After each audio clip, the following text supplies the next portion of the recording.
以太坊生態即將起飛，數十億用戶正在集結。這不是演習，這是明天即將在以太坊上發生的 Fusaka 升級當中最核心的、最重要的內容。此时此刻，如果你還在盯着红红綠綠的 K 線尋找波峰浪谷，你很有可能正在錯過以太坊歷史上最重要的一次基本面突變。長期以來，我們一直在等什麼？我們在等 Web3 的生態大爆發，在等 Web3 走入尋常百姓家。簡單說，我們就是要等 Web3 進入到數十億的手機用戶。可為什麼這數十億人遲遲不來？是因為沒有好的應用嗎？不是，因為门檻太高了。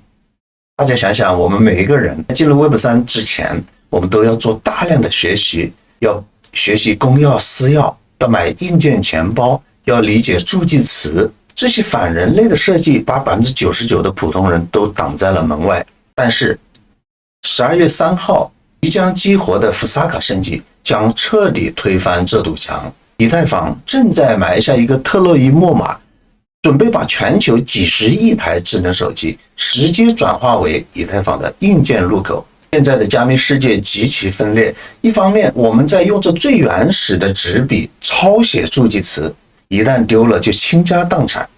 另一方面，我們的手機其實早就內置了軍工級的安全芯片，可信執行環境 TEE。這塊芯片是 Web2 安全的基石，我們用的 Face ID 指紋支付都是基于這塊芯片的，它的安全性完全不輸給幾百美金的 Ledger 硬件錢包。但問題在於，比特幣和以太坊都是顽固派。手機芯片說的是 SECP256 RE 語言，這是國際標準，而以太坊只聽得懂 K1 語言，這是比特幣遺留的標準。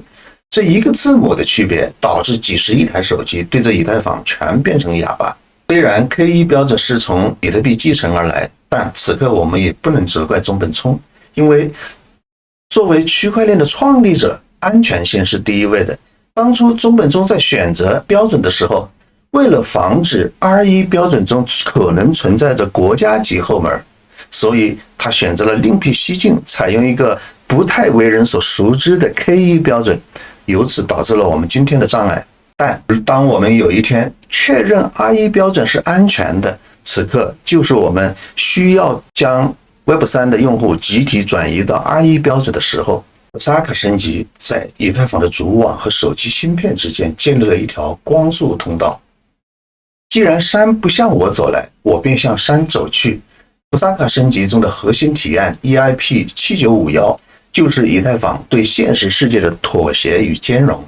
以太坊在底層虛擬機裡開了一個官方外掛，稱為預編譯合約，這就像給以太坊裝了一個同聲傳譯器。以前想讓以太坊驗證手機的 Face ID 簽名 ，gas 費高到離譜，根本沒法用。升級後，這個成本被直接打到了地板價，僅需要3450個 gas。這意味着什麼？意味着技術上的任督二脈被打通了。手機中的可信執行環境從不可用變為人人可用。以前我們需要注冊錢包、抄寫助記詞、驗證助記詞、轉賬、提心吊膽。以後打開 APP 刷臉創建賬戶，刷臉支付。為什麼說這是生態起飛的前兆？想象一下這個畫面，未來的用戶下載一個鏈遊或者一個 SocialFi 的應用，他不需要知道什麼是私鑰，也不需要備份助記詞，他甚至不知道自己是在使用區塊鏈，他只需像注冊微信一樣，按一下指紋，賬戶就建好了。以後每次轉賬、買裝備、發內容就掃一下臉，手機裡的安全芯片會在後台默默地完成簽名，絕對安全，而且私鑰永遠不會走出你的手機。這才是大規模採用的真正形態。當使用 Web3 像使用 Web2 一樣絲滑，但背後又擁有 Web3 的資產主權的時候，用戶量的爆發將不再是線性增長，而是指數級爆炸。有人会問，手機丟了怎麼辦？這正是這次升級結合賬戶抽象最牛的地方。你的賬戶不再是一把鑰匙，而是一個智能合約。手機丟了沒關係，你可以通過家人的手機或者你備用的 iPad 發起社交恢復，你的錢還在鏈上，你只是換了一個設備登錄。這就徹底消除了普通人對私鑰丟失的恐懼症。一個沉睡的巨人正在醒來。EIP7951不是一個簡單的技術補丁，它是以太坊向傳統互聯網發起的降維打擊。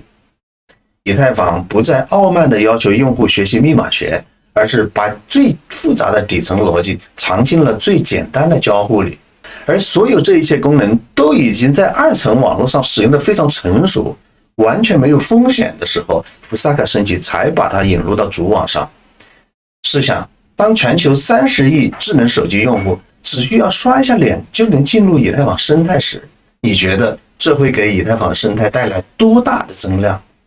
所以回到最開始講的那句話，別只盯着今天的價格，看看未來這鋪天蓋地的路，也許這才是以太坊當中最值得我們期待的地方。感謝大家收看，我們下期再見。